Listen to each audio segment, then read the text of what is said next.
I'm going to lose my shit here. Wait, hold on. We got someone else here. So. Oh, we do? Yeah. We got somebody. Oh, we're live. Wonderful. Yeah. All right. Go. All right. Hello, ladies and gentlemen, and welcome into a week 3 edition of SIN Sunday Sideline Report. I'm Mike Rifkin, joined by Mark Goldowski. Albert, Mark, what's going on? For all of you who don't know, we're the most. Wait a second. Don't shake your head at us. You put the two least technologically savvy people together. Listen, you're just lucky I had a minute to get this up for you guys, so I'm going back to work. Thanks, Patch. Nothing but love. It's legitimately a group effort, guys. Yes. It's legitimately a group effort. Go Packers. We'll talk about the Packers later. All right. Mark, what's going on, my friend? Nothing much. Now that we're set, we're going. I think we need to go back to community college and take a lesson how to get on YouTube Live. Listen, I'm going to say this now. You put the two least tech-savvy people together, stuff's going to go haywire. Say. But it's a good way to start off. Nice laughing morning. It's great. It's great. If you can't laugh at yourself, who can you laugh at? All right. We are going to talk all about the football today. We start with Thursday night football, which saw the Cleveland Browns defeating the Steelers by a score of 29-17. Jacoby Brissett, 21 of 31, 220 yards, 2 touchdowns. Nick Chubb over 100 yards and a touchdown. Mark's guy, Amari Cooper, 100 yards receiving and a touchdown. For the Steelers, Mitch Trubisky, 207 yards passing and a rushing touchdown. Najee Harris, 50 yards rushing and a touchdown. Deontay Johnson, 8 catches, 84 yards. Mark, your takeaway from Steelers and Browns. Oh, and we have Dan. Dan is on his way Dan? in. Dan is here to the rescue also. So we had a tech issue. We had someone in. Oh, it's all the emotions. What's up, Dan? Well, I'm here now. I have some pancakes and bacon and eggs for me right now. So. We do not mind. Now we are talking. Yeah. So for this Cleveland game, it was a great game, and now we're here to actually talk football. Oh, wait a second before we go football, Dan, what are you having on your eggs? Pancakes, bacon, and eggs. You just said it. I know, but I didn't hear it clearly. I wanted to hear it again. Pancakes, bacon, and eggs. Now we talking. Okay. The key to this game being last week was Amari Cooper was a real game changer for the Browns, putting up the 100-yard effort. Nick Chubb has been excellent the first 2 games of the season, back-to-back 100-yard games.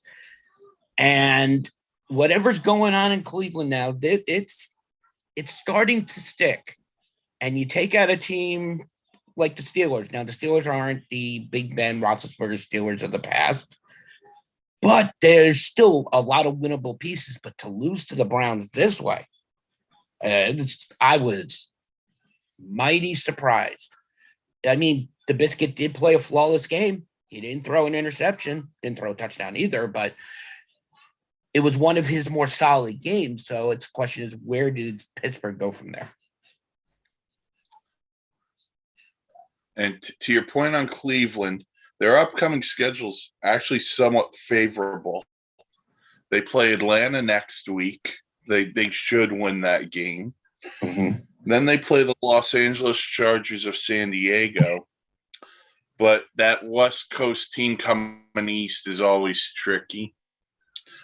Then they play New England, and then they play Baltimore before a Halloween showdown with the Bengals.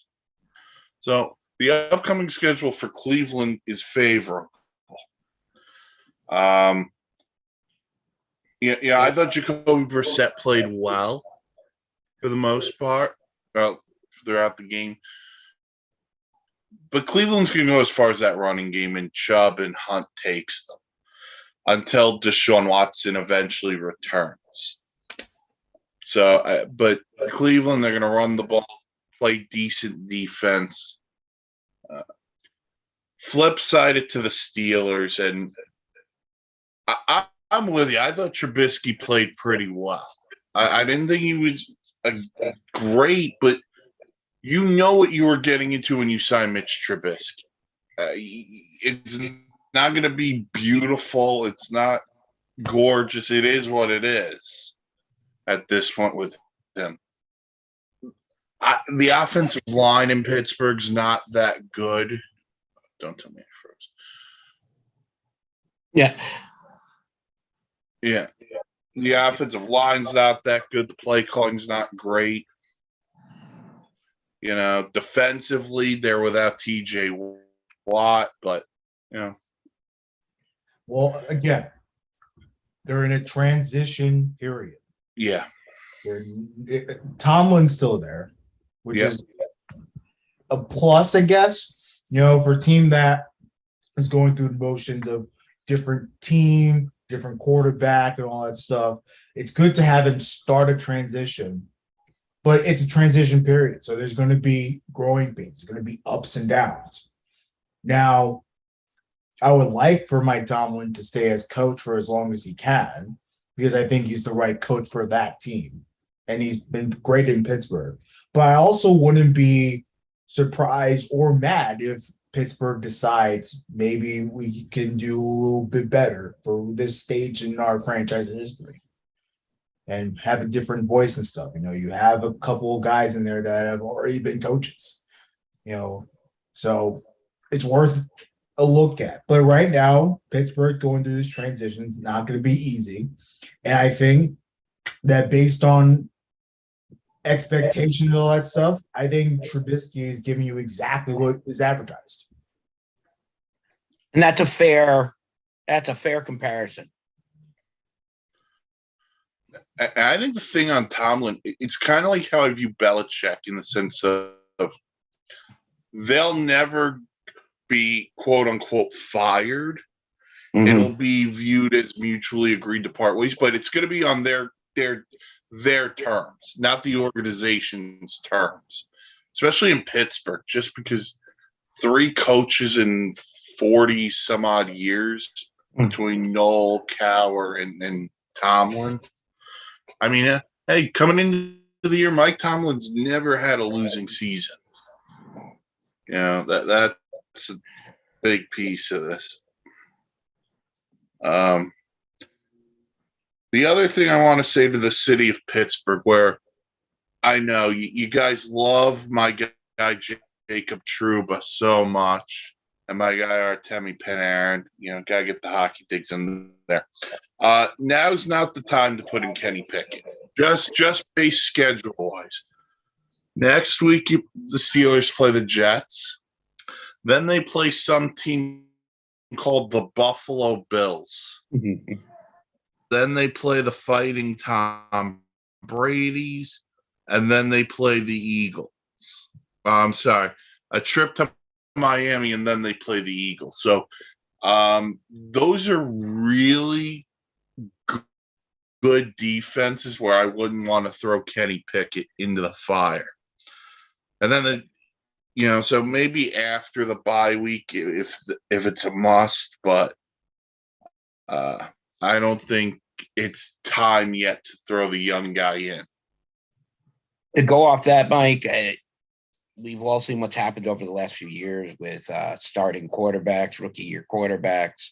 I don't think it would be a bad thing. Obviously, right now, with those next 5 games would not be smart. But if Trubisky isn't giving you touchdowns and wins and getting ball in the end zone, there is no harm in throwing him in after that bye week run. Right. And let the kid get a couple of games. The worst thing that you can do is go back to Trubisky. and call it a change of pace. And then as you get to the end where you don't want him injured or anything, you pull him.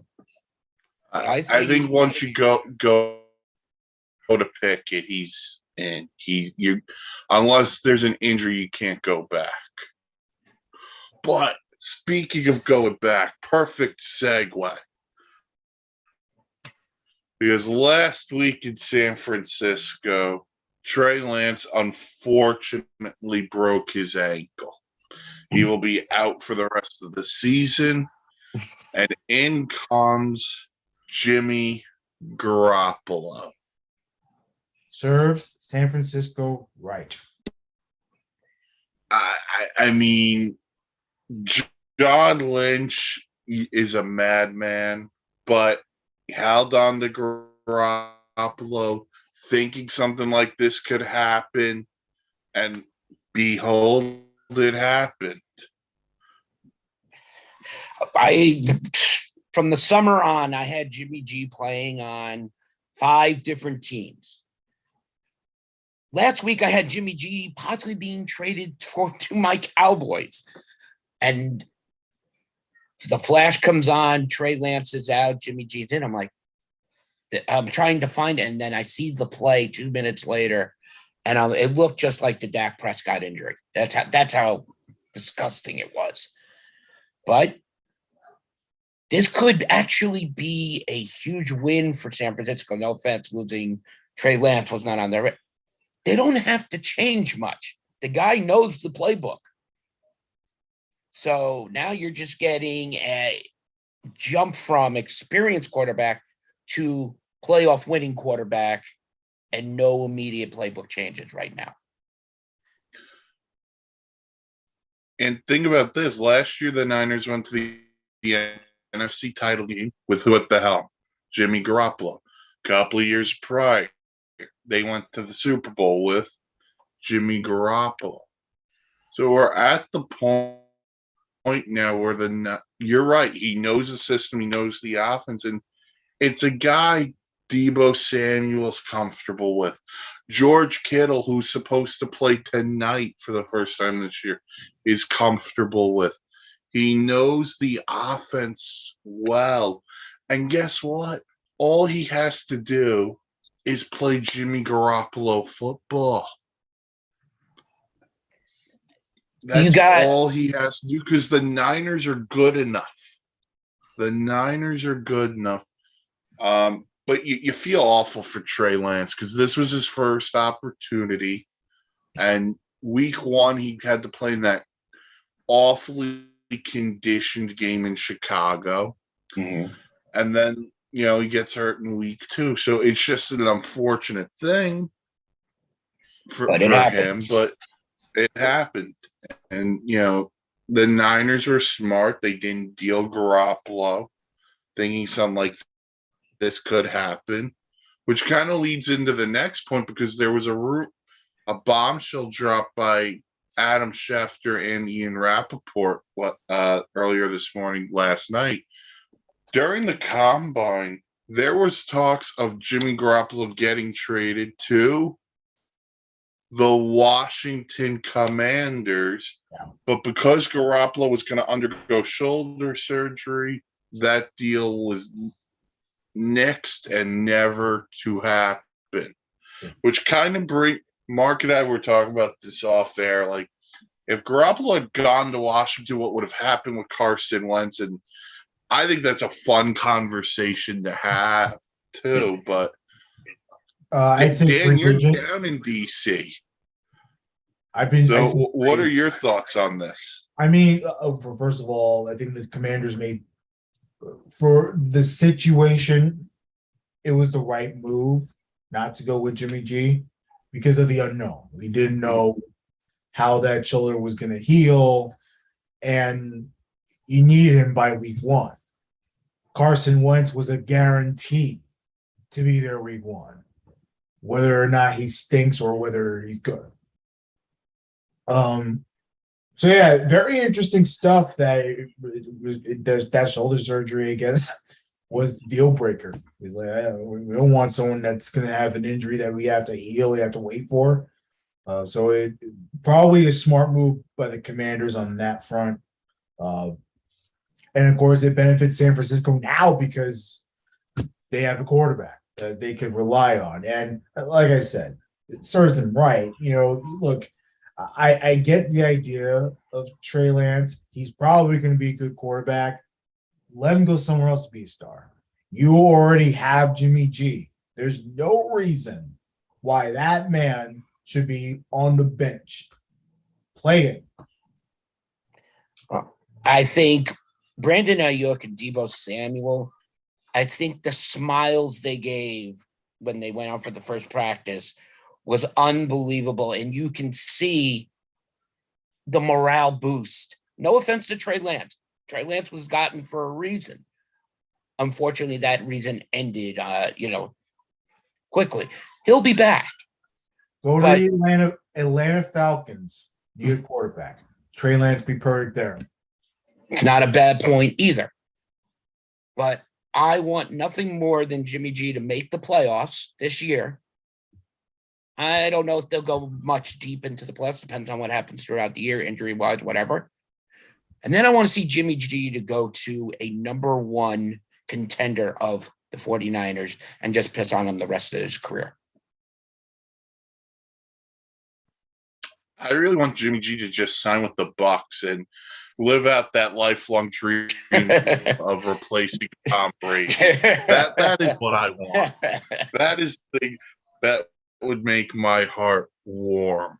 That was fun. Yeah, I mean, the thing about Lance was they gave up so much to go get him. And that's where I think they kind of forced themselves into wanting to play him.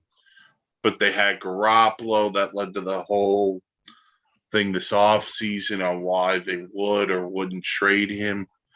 But look, they stuck to their guns and they didn't make a deal. And now they need Garoppolo.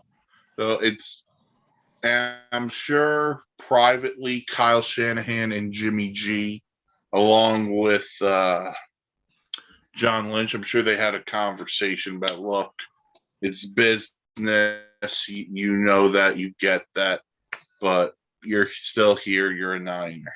So, well, we'll see what happens because then the Jimmy G era restarts tonight. Sunday Night Football, Niners in Denver to play the Broncos. All right. Anything else on Jimmy G before we move on? No, I just wish him all the best. I always think of the when Brady got suspended, the 4 games for Deflategate, and Rob Riggle was doing the picks on Fox, and he does I guess it's kind of like a Hamilton impersonation or parody of Jimmy Garoppolo. It's great stuff. So, but that's what I'm thinking of with Garoppolo's return. All right. So Mark, something else we were talking a lot about pre-show while we were just non-tech savvy right at all, couldn't get this slide. We were talking about teams we're kind of worried about, teams we're not kind of worried about. In your mind, who are you most concerned about right now? This was a great conversation off air because we were able to have time to call off a couple of teams. But the one team that I came down to the conclusion of is concerned is the Cincinnati Bengals. Now, you drop the first 2 games of the season. It's not the end of the world, but you're a Super Bowl team that has now lost to a great team and with the loss of Dak Prescott, one of the lowest ranked teams in football. Now, the Dallas defense showed up and stopped them, but this was also a prime time shot for Cincinnati to wake up, and it just did not happen. There's something wrong with the water in Cincinnati, whether the Reds are getting all the good stuff now and the Bengals will catch up later. But the Bengals don't start turning this around fast. Come week 6, we could be talking about them in trade deadlines. Mm. True. We had a lot of teams we spoke about. You brought up the Bengals. I brought up a couple of teams myself, and the two I look at, and it's ironic because we're sticking in the AFC. Give me one second. I look at Tennessee, and I know they played the Buffalo Bills last week. But I look at Tennessee, and they're not the same team they were last year. They're just not. It's Harold Landry's out for the year, pass rushing wise. Corners aren't great. Ryan Tannehill has struggled immensely the past couple of big games. He was not good against the Bills. He wasn't good against the Bengals in the playoffs either. So there's that. So teams are going to load up there on Derrick Henry. And then they made, to me, the biggest mistake of the draft, which was they traded A.J. Brown to Philly, and then they drafted a guy whose biggest comp was a guy they already had there. And then I see Philly giving A.J. Brown $5 and $100 million. You couldn't do that if you're the Tennessee Titans? That to me is a head scratcher. I'm very concerned about the Titans and where they go from here. Because I think sooner rather than later, we talked about being Trey Lance time in San Francisco. We may be getting close to Malik Willis time in Tennessee if they keep struggling. Dan, who are you concerned about? I'm a tad concerned about the Ravens, only because it was such a defeating loss last week against the Dolphins in the fashion that happened, that it started not necessarily doubts creeping in, but concern is creeping in. Are the Ravens, because that first game against the Jets, it was against the Jets. Jets are a terrible team. But then, of course, you have a team like against Dolphins where you had a big lead and they blew that. So now you're kind of thinking, well, what is this Ravens team? Are they a team that can hold on to leads and win comfortably against good teams or bad teams, or are they teams that are going to make you sweat? And in those situations, you have to find ways to win. And I'm a little concerned that even though Lamar's played very well, that they just don't have the pieces to make sure that they could easily win games when they have to.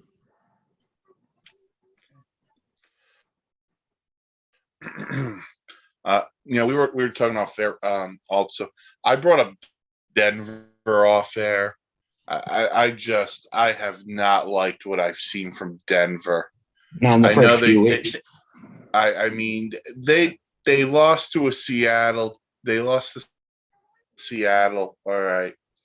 I don't think Seattle's that good, but that was Seattle's biggest game of the year because of Russ's return. But if the Houston Texans were a competent team, they would have beaten Denver last week in Denver. Yeah. I mean, they don't score in the red zone. Nathaniel Hackett is brutal through 2 weeks. They just hired a guy to help him with in-game decisions. I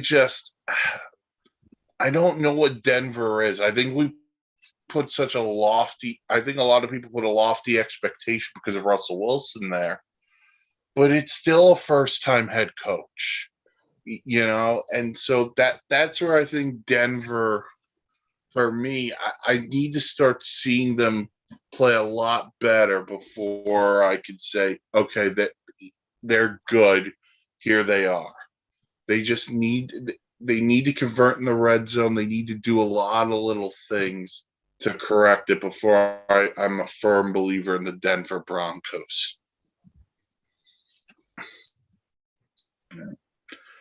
Anyone else you guys want? No, I'm just more nervous about the Cowboys as always. I mean, of course, the one other team I have in mind is Carolina because they've been playing subpar with Baker Mayfield, and that was supposed to be Sam Darnold.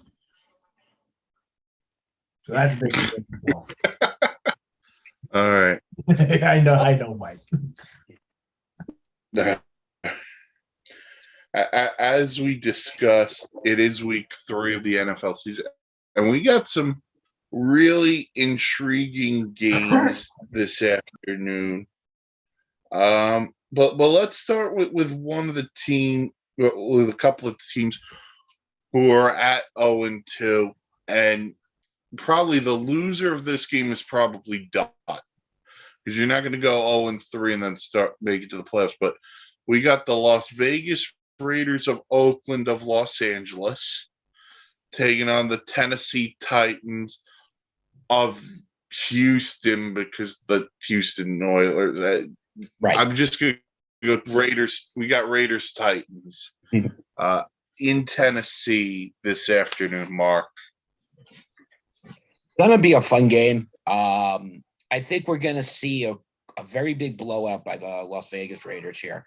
I really see this as the game where they have a chance to just run up the score and show off the pure talent that team really has. I just don't think it's clicked on all cylinders yet, and it's going to. And they're going to be a very dangerous team. The defense has to play better, though. The Las Vegas defense has to start stepping up a little bit more. But in all outcome, I have the Raiders winning this game, and by a wide margin of 21 points. Ooh. Dan?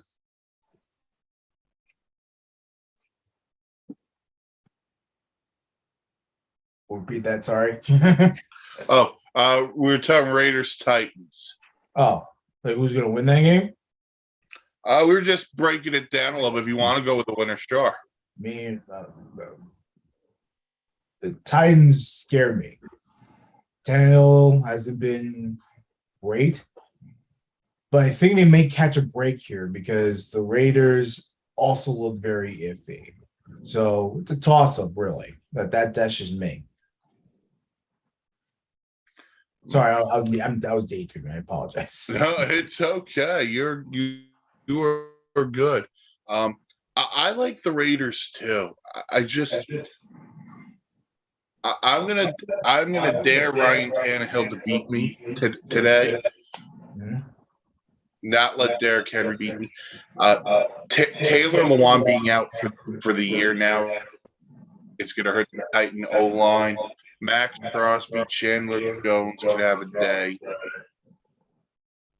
And Derek Carr, he needs to find that specialty where he has Waller, he has Devontae Adams. He needs to find that happy medium with target shares. No Hunter Renfrow for the Raiders, but he still has those two great receivers. Yeah, but to me, I think that Adams has to step up a little more than he has. I agree with you. But here's my thing, and this is where I blame Derek Carr. Week 1, he has 20 targets. Right. Then last week, he gets 3 or 4 targets. There has to be a different, find a medium in there where you're not 20 times and 4, I think that's what made Aaron Rodgers so good, is even though he didn't have the talent Carr has in terms of other receivers, he found a way to target other guys to where, hey, maybe you can't double Devontae here, and I could use an Alan Lazard or a Valdez Scantling or Robert Tonyan. Yeah, maybe I think Derek Carr has to figure that out. Derek Carr has to figure it out. The coaching staff has to figure it out too. Yeah, the coaching staff too. Josh McDaniels. Yeah. He's supposed to be this big offensive guru, right? Listen, I'll say this on Josh McDaniels. Excuse me. He was terrible as the Broncos head coach, and then he was, he turned turned down the Colts job after accepting it. Now he's there. Here's where you know if the New England system was all Tom Brady. If he keeps struggling, it's not based on what Belichick does. It's based on what Josh McDaniels does, since he was the offensive coordinator there for so long.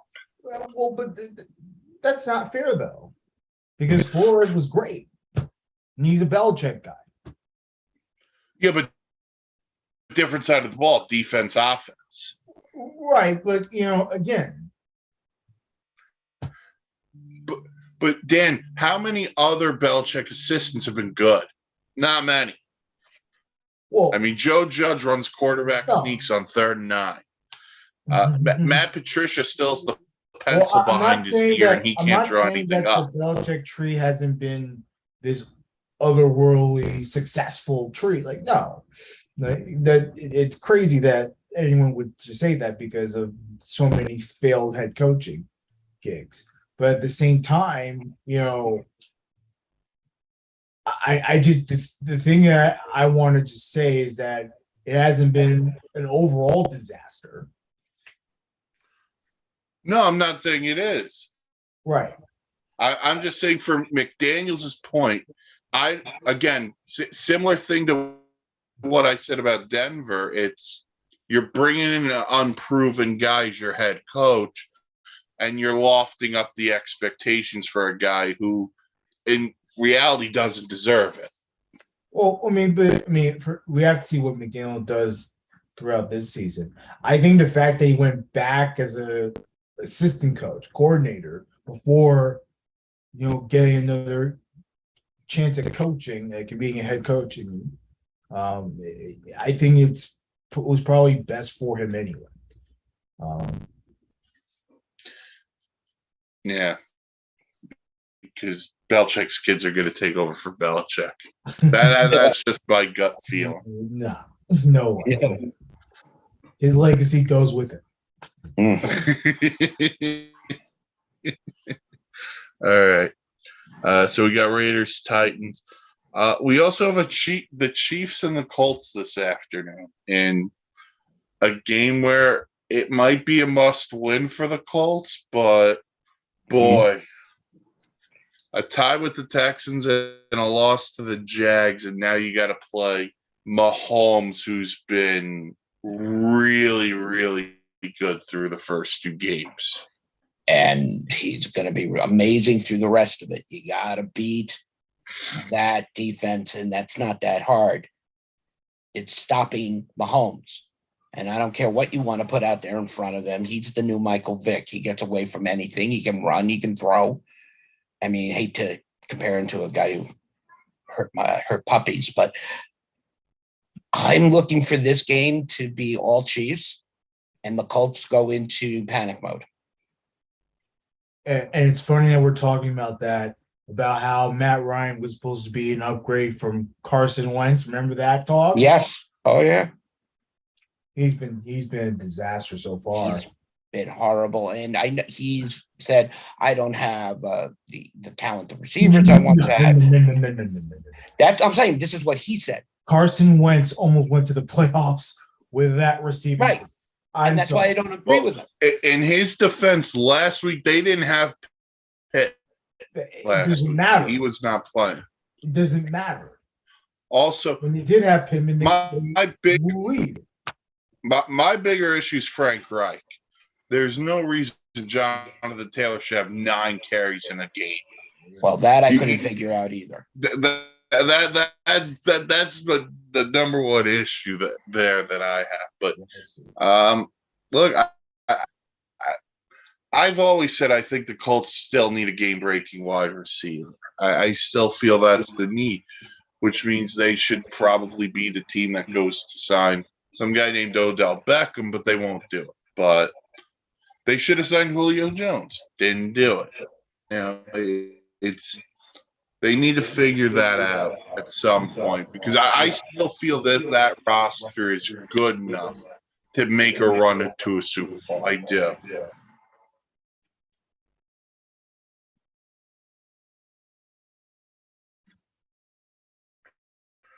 All right. So we got the Colts and the Chiefs.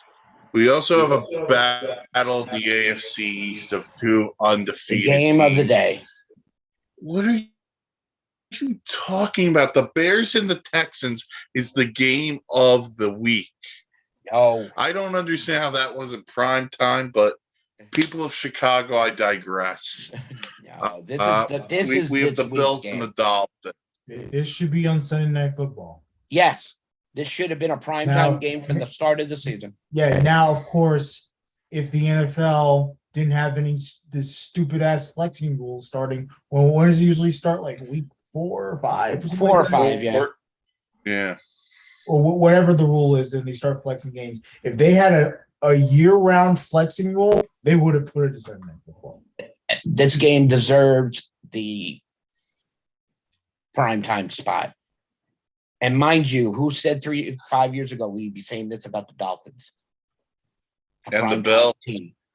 Yeah. No, the Bills we saw them starting to build. The Dolphins just emerged. I mean, a couple of This- years ago, people were writing Josh Allen off. I think this is a preview for a playoff game right here and right now, that it is going to be a defensive fought game. It's not going to be I had one scenario where it was a run over game.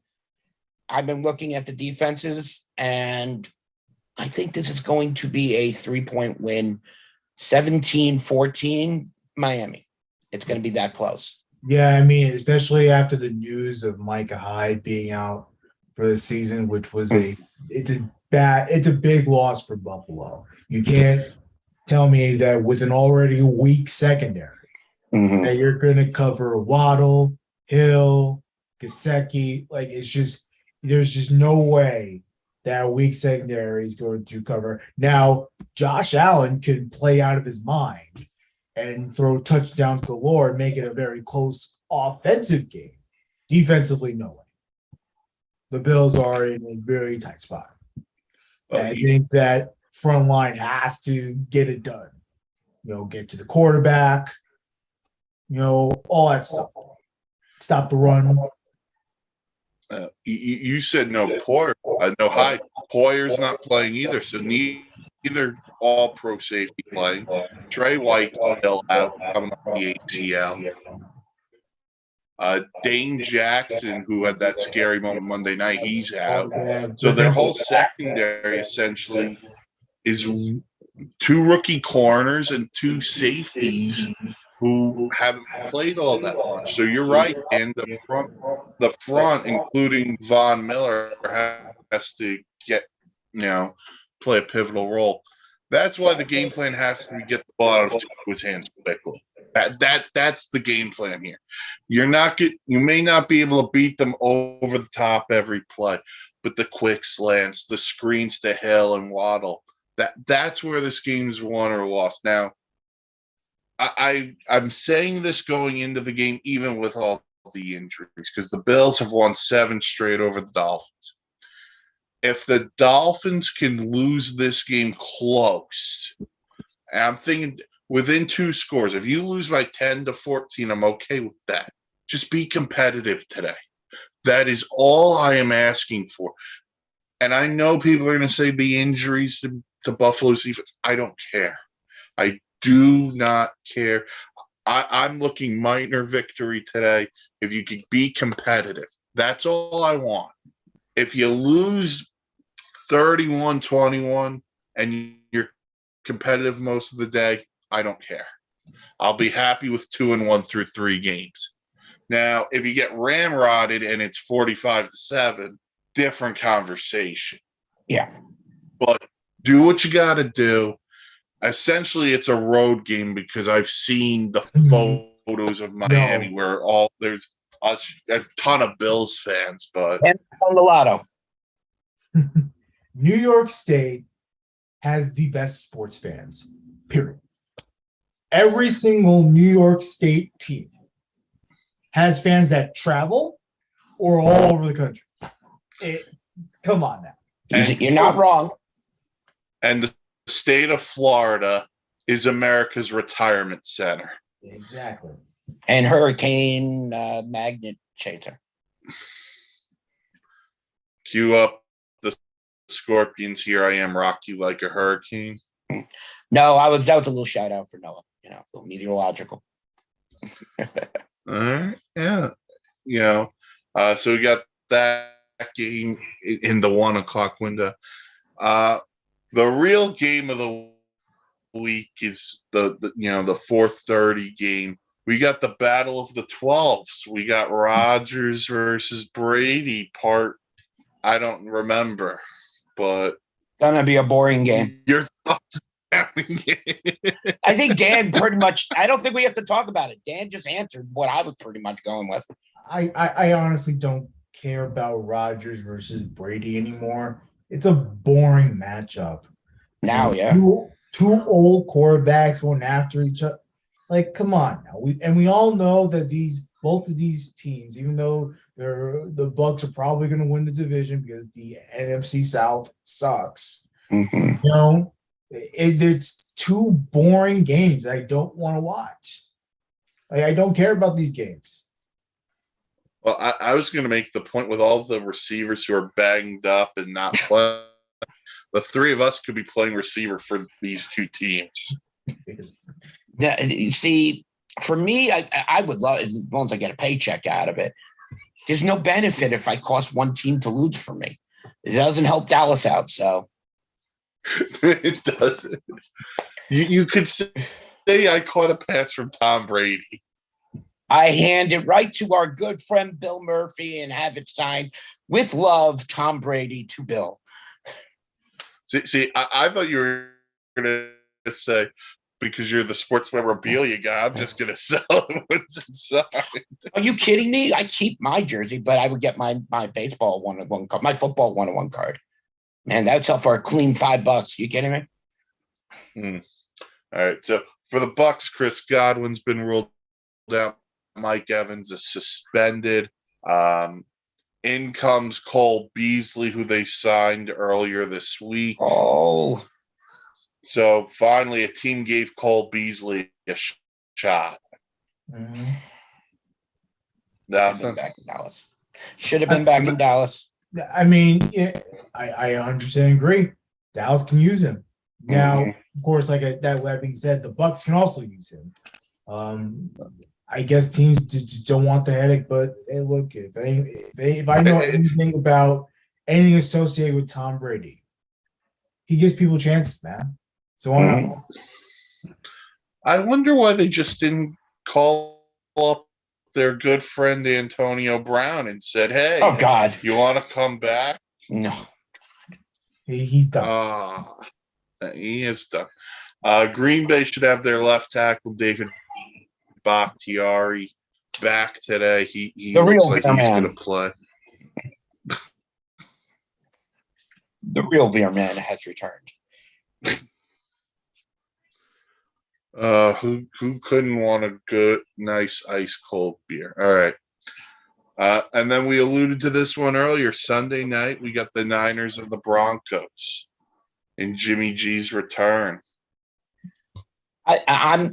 Look, Denver needs to win this game, but I want Jimmy G to come out and blow it up. I don't think this is going to be as competitive as people think. I think this is a statement game by the Niners. Yeah, I agree. And I don't think this is close. It'll be a statement game for the Jimmy G haters. It'll be a statement game for everyone that has doubted the Niners and their ability to compete with teams like the Broncos, who, like that, might add, not sold on the Broncos at all. Yeah, I'm with you. So I don't like riding on horses. So, no, I think this is a game where the Niners will and ultimately have to win. Yeah, I Kittle's back, Garoppolo's there. The defense is really good. Denver is still trying to find themselves. Although Chris Collinsworth will tell you how much he loves everyone in Denver. Actually, he'll tell you he loves everyone on both teams. But I just I don't think this is a competitive game. I think the Niners just blow them out. So if you're a betting individual, I think the line was the Niners minus 1.5. I can double check that, but I would bet on the Niners if I were a gambler, which I am not. But a couple of other notes: Justin Herbert looks like he's going to try to play this afternoon. Yes, he will get the pain injection shot 1 hour before the game. Yeah.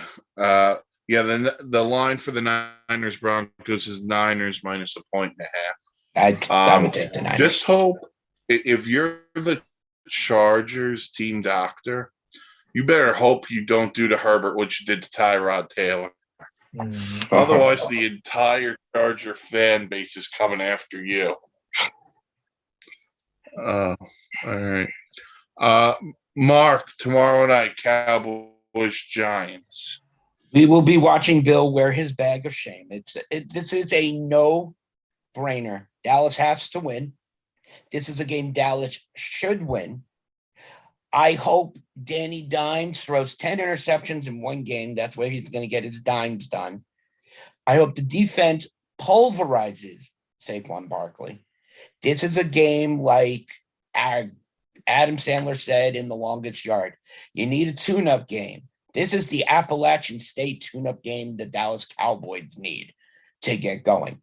Winning against Cincinnati was absolutely huge because, as I said to you before we started, if Dallas ends up going 2-2 and then gets Dak back, they're fine. They're okay. If Dallas didn't have a win, I would have said forget it. The Cowboys can win this week. The next week game will be a lot harder against the Rams. Mm-hmm. And the Giants are looking to go to 3-0. Not going to happen. Would say that. Listen. It could happen because anything can happen. Yes. Sure. Thank you. I mean, hey, the Dan's Jets put up 14 points in less than 2 minutes last week with Joe Flacco at quarterback. By the way, Cleveland, start working on how to recover an onside kick. That's the other thing. Oh. You didn't even do it Thursday night. You're lucky the ball went out of bounds. Oh, man. All right. The Jets play the Bengals. Dan, what are your thoughts there? So this is a get-right game. This is a get-right game for the Bengals. I think the Bengals are a better team than they have been playing. That's just my opinion.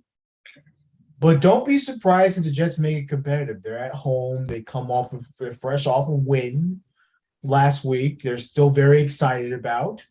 So don't be surprised if they come in. The crowd's all hyped up because they're dreaming about this good Jets team that may or may not exist this year. But they can hope for a week. So don't be surprised. But I think this is a get-right game for the Bengals. And look for some revenge. That Mike White game probably sits in their heads.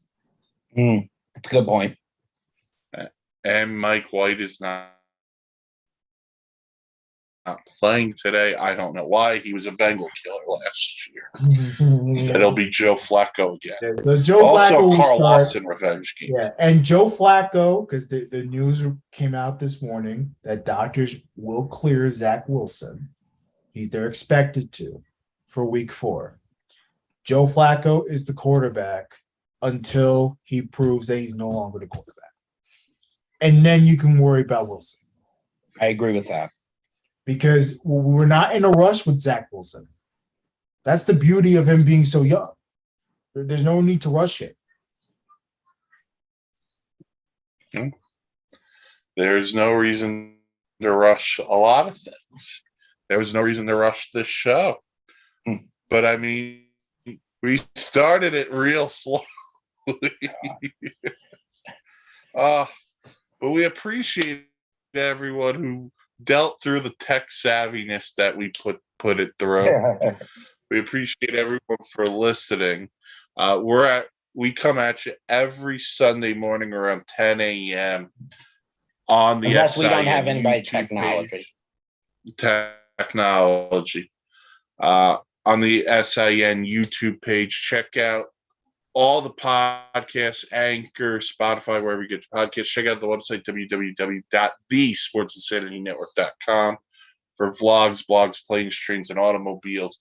But for Mark Gold, Sky Halper, Danny Boy, Reginald, Dan Rhines, I am Mike Rifkin. Thank you for listening to the SIN Sunday Sideline Report. Enjoy your Sunday of football, everyone. Have a great day, and